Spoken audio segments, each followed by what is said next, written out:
Well, thank you very much, Secretary Azar, and thank you for everyone being here. Please sit down. Let's enjoy it. It's much better.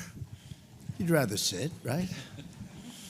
But today we're taking groundbreaking action to bring new hope to millions of Americans suffering from kidney disease. It's a big deal. I want to express my gratitude to Secretary Alex Azar, Secretary Robert Wilkie, who's here. Thank you, Robert. Thank you. Secretary Eric Hargan. Thank you, Eric. Thank you. Nice to see you. Administrator Seema Verma, who's so outstanding, done such an incredible job, and Director Adam Bowler. Thanks also to Senator Todd Young. Where's Todd? A young, great senator. And Representatives Michael Burgess and Matt Cartwright. Thank you, fellas. Thank you very much. As part of our commitment to ensuring great health care for every American, my administration has already launched many bold initiatives to battle major diseases and save American lives. We are aggressively confronting the opioid, fentanyl, and drug addiction epidemic, and that's what it is. It's an epidemic, but we're making tremendous strides. I think you're probably hearing about it.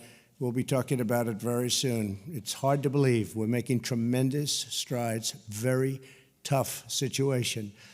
We're working with Congress to develop a $500 million investment in new treatments and cures for childhood cancers, and we've launched a campaign to end HIV/AIDS epidemic throughout America. We think that within a fairly short number of years, like 10, we will have that epidemic totally under control. And if you would have said that 2 years ago, people would have said, there's no possible way. Hi. He's even happy. To give critically ill patients access to life-saving cures, we passed Right to Try, something I'm so proud of, where people that are terminally ill or very, very ill can go and see their doctor. And when we have something in our pipeline, and nobody has a pipeline like the United States of America, we have the greatest technicians, doctors, labs in the world by far, and medical research, we can get them a possible cure. We give them hope. It's really hope. It's Right to Try. I love the name, but it's hope. So instead of going to Asia, instead of going to Europe or wherever they may go in the world, they go all over the world. They go to places you've never heard of if they have money. If they don't have money, they go home with no hope and they die. And we now have the Right to Try, so that if we have something that's 5 years off but it's looking good, they sign a piece of paper and we give it to them, and you have no idea how incredible some of the results are. We've had some people, one young woman in particular, it's so incredible, the results. People that were expecting to die are living.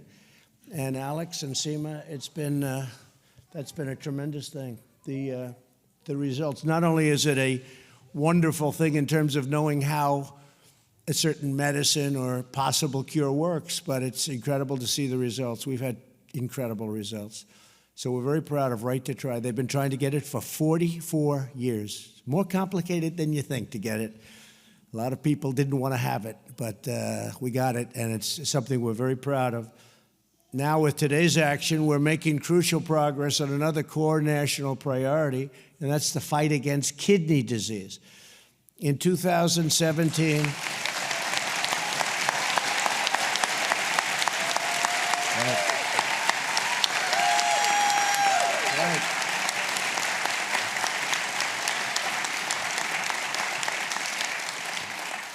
In 2017, kidney disease was the 9th leading cause of death in the United States. Kidney health affects families throughout America, and those who suffer from kidney disease experience a significant toll on their daily lives. I've spoken to people, they say the work is so intense, the time is so enormous that you spend, and it's like a full-time job for people. Sometimes the work itself, I was speaking to Alex, he said the work itself, it's so intense, the work kills people. It literally kills. You have to work so hard. For these patients, their loved ones, and for the impacted, all those impacted by kidney disease, I'm here to say we are fighting by your side, and we're determined to get you the best treatment anywhere in the world. And we've made a lot of progress. We're with you every step of the way. In a few moments, I'll sign an executive order taking vital steps to increase the supply of kidney-available transplants.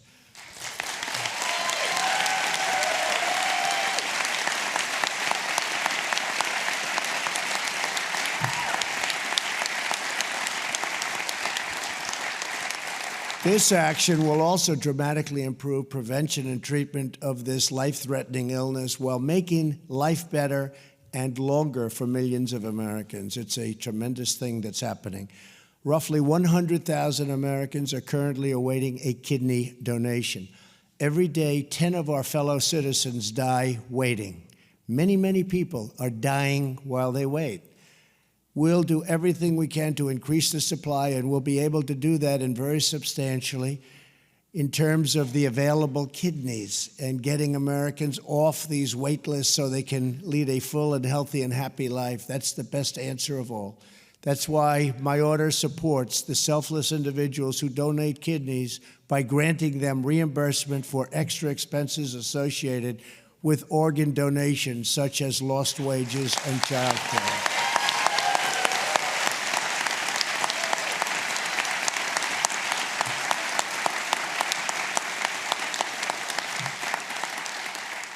And those people, I have to say, have never gotten enough credit. What they do is so incredible. They have never, ever gotten enough credit. Secondly, we're revising the rules of governing organ procurement organizations. So the organ procurement organizations are going to have rules which really ensure available kidneys and that they reach waiting patients as quickly as possible, because oftentimes they just don't make it in time. There are cases where they have to be there immediately. They have a certain period of time. They don't make it in time. We are going to make it so that it gets there in time. We'll establish more transparent, enforceable, and objective metrics for identifying potential kidneys for transplant. The result will be more and faster transplants for those in need by streamlining rules to help patients and by incentivizing the supply of kidneys, and very substantially incentivizing, I have to add. An estimated 17,000 additional Americans could receive kidneys that they desperately need. We think that's going to happen. We think that number is very doable, and it could even be higher than that. In addition, up to 11,000 more Americans could receive heart, lung, and liver transplants annually. So heart, lung, and liver. That would be up to 28,000 American lives saved every year, and that number could be quite a bit higher if it works the way we anticipate it to work.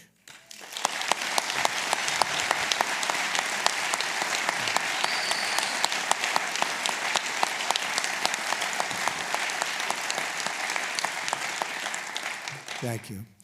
Because a kidney transplant costs much less than prolonged dialysis, which is an incredible thing, the ultimate is the kidney transplant, and the cost is far less. When you think about it, it makes a lot of sense in so many ways. Our policies will save up to $4.2 billion a year for patients, families, and taxpayers. That's an incredible thing. Today, we're also taking important steps to improve kidney disease treatment and prevention. We will be changing the way that we reimburse Medicare providers, encouraging them to diagnose and treat patients earlier. Very important, the word earlier. Allow for home care and increase the rate of transplants. Crucially, our new system will ensure that more patients undergoing dialysis can do so from the comfort of their own home.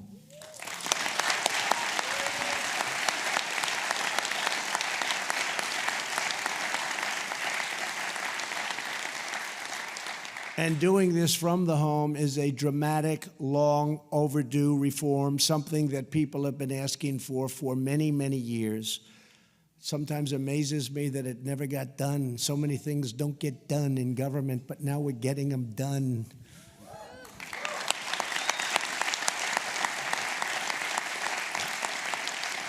Yeah. Right, Todd? Right? We're getting them done. You better believe it. Right now, only 12% of patients on dialysis receive care at home.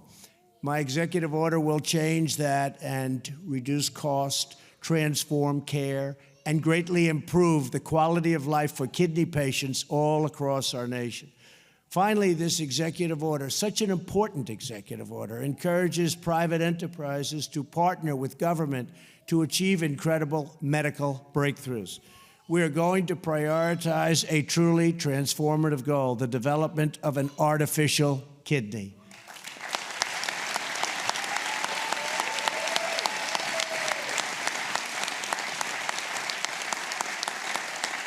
And it'll happen.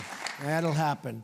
Here with us are a group of very strong and brave Americans who will tell us about the urgency of improving kidney health.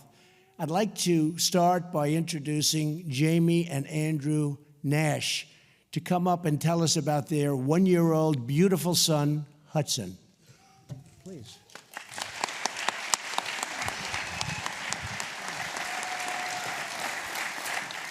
Good morning, everyone, and thank you, Mr. President, for welcoming us here today. Kidney care is very dear to our hearts, as our son, Hudson, 1 year ago, was born with significant damage to both his kidneys. He spent 2 months in the NICU, and since then, to keep him going, he takes numerous medicines, receives multiple shots, blood draws, and more doctor's visits than I can count. Hudson will go on peritoneal dialysis until he is big enough to receive a living donor kidney transplant. We are hopeful within the next year. This is a disease Hudson will have to deal with his entire life, never going more than 3 months without a blood draw and multiple medicines twice a day forever. Our family is hopeful that today's executive order will raise awareness, drive kidney care innovation, increase access to transplantation, and provide much better care and treatment for Hudson and the millions and millions of Americans living with kidney disease. Mr. President, thank you for your commitment you have made today to improve the lives of everyone affected by kidney disease, including our Hudson. Thank you.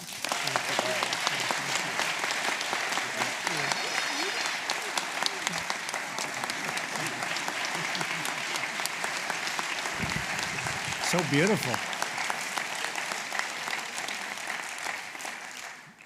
Thank you, Hudson. Get better soon, Hudson. You're going to be good.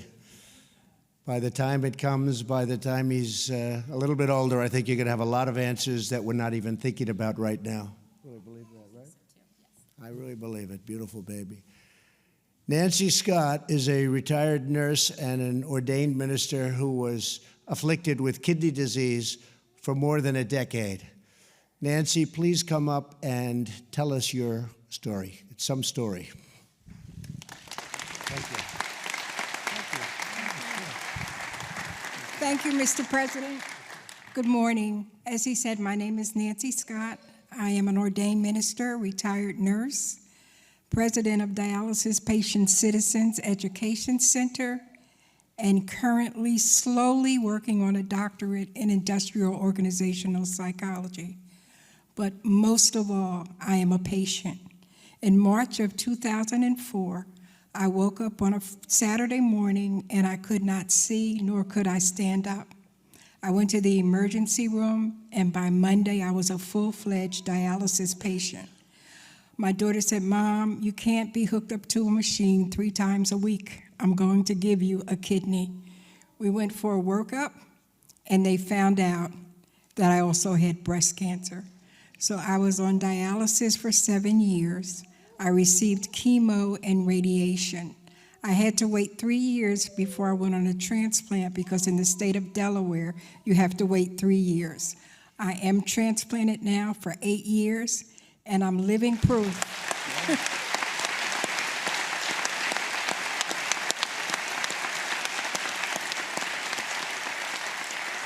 Don't make me cry, don't make me cry. I'm living proof, as I said, that dialysis does not mean the end of your life. I did dialysis, I did not let it do me. Mr. President, thank you for this executive order that thousands of us have been working for, focusing on these issues, and I'm glad to see in my lifetime that some of it will come to fruition. Thank you all very much.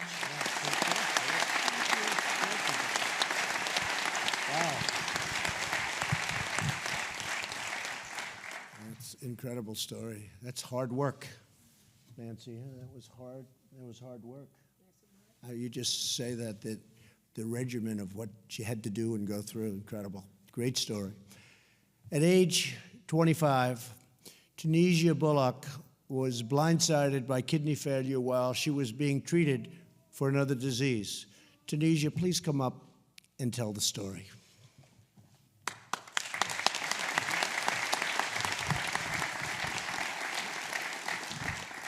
Thank you, Mr. President.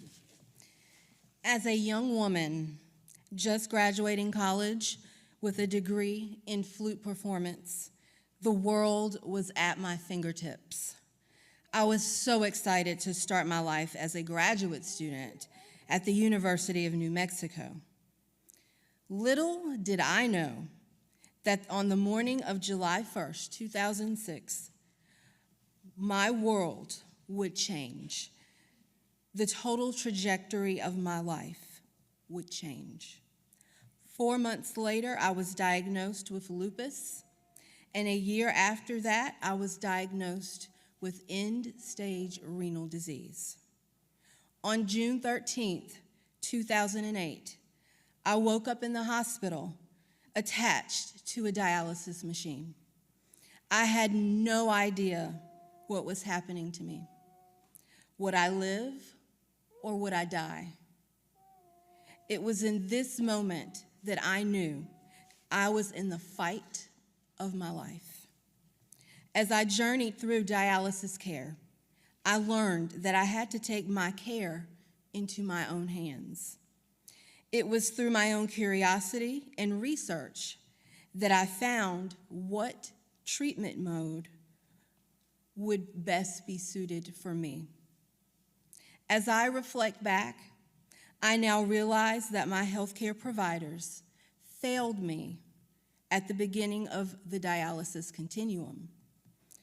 Mr. President, I am optimistically hopeful that the policies being proposed will help dialysis patients and families navigate the renal care system with less confusion and more ease.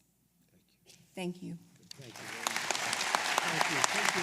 Beautiful job. Thank you. You still play the flute? I still play the flute. Good. I just asked Tunisia, do you still play the flute? She said, I still play the flute. I'll bet you play it well, too. Right? I'll bet you're good. Thank you very much, Tunisia. With today's order, my administration is taking one more vital step in a series of actions to deliver great health care for the American people. We've launched a bold initiative to lower the cost of prescription drugs. That's a big thing, and we're working very hard on it, and we have some very big moments coming up, I think, over the next week, having to do with that, Seema and Alex and everybody. I think we have some very big moments coming up very shortly that will be something very special. Last year, we saw the first drop in prescription drug prices in over 46 years. We're expanding affordable insurance options for millions of American workers through association health plans, short-term plans, and health reimbursement arrangements. Some of the options are 60% less expensive than what you have today, or I should say probably a year or two ago. And we will always protect patients with pre-existing conditions. It's an absolute fact. It's done. The Republican Party will protect patients with pre-existing conditions. We're working with Congress to stop surprise medical billing because no American should be blindsided by medical bills to services that they never agreed to in advance. They go home, they get a bill that's more money than they have in the bank. They don't know what to do. And we have stopped that, and we've made tremendous progress in that. That was a tremendous problem and continues to be until people find out what the new system is. To give patients the ability to choose the best doctor at the best price, we're giving you the right to know the price and quality of health care services before you purchased care, something that you were not able to do. We're giving you transparency, and that is something that some people think will be in many ways bigger than health care. It's going to be an enormous thing. We signed the bill a month ago, and the regulations are being worked out right now. And I assume you're going to have them done quickly. I know Alex and Seema, they'll have them done probably within a couple of days. On your desk. How long? How long will it be? Pretty Really fast. It'll be really fast. Okay, he's very smart. He's a very smart guy. So that's a big thing, transparency. It'll be bigger than most people understand. One of the bigger things that we've done from the medical and healthcare standpoint. Finally, and most significantly, we're creating millions of new jobs, each one with the means to help families afford better healthcare. We will not rest until Americans have the healthcare system that they need and deserve, a system that finally puts American patients first. We say, America first, America patients first. Thank you very much for being here. I just do want to thank some of the people, because Seema and Alex and so many of the people, Senator, Congressman, you've worked so hard on these things. You've worked so hard on the kidney, very special. The kidney has a very special place in the heart. It's an incredible thing. People that have to go, there's people that have loved ones that are working so hard to stay alive. They have to work so hard. There's an esprit de corps, there's a spirit like you see rarely on anything. So I just want to thank all of you folks for being here. It's really fantastic. And it's truly an exciting day for advancing kidney health in our country. I just want to end by saying, on behalf of every American with kidney disease, I will now sign this historic executive order. This is a first, second, and third step. It's more than just a first step, but we're going to come up with solutions that over a period of 5 years and 10 years, I think most people, even in this room, experts in this room, won't even believe. From what I hear, there are signs and potential out there that's just incredible. Thank you very much for being here, and let's sign the executive order. Let's get going.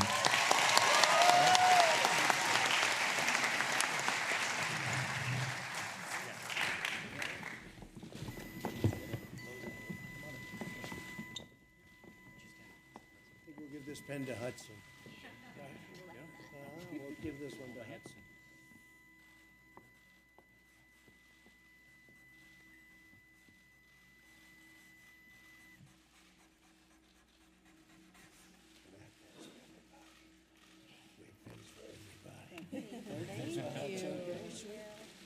Okay, and pass these out. You pass these out. Pass them all out. I'll get you some more. You got it?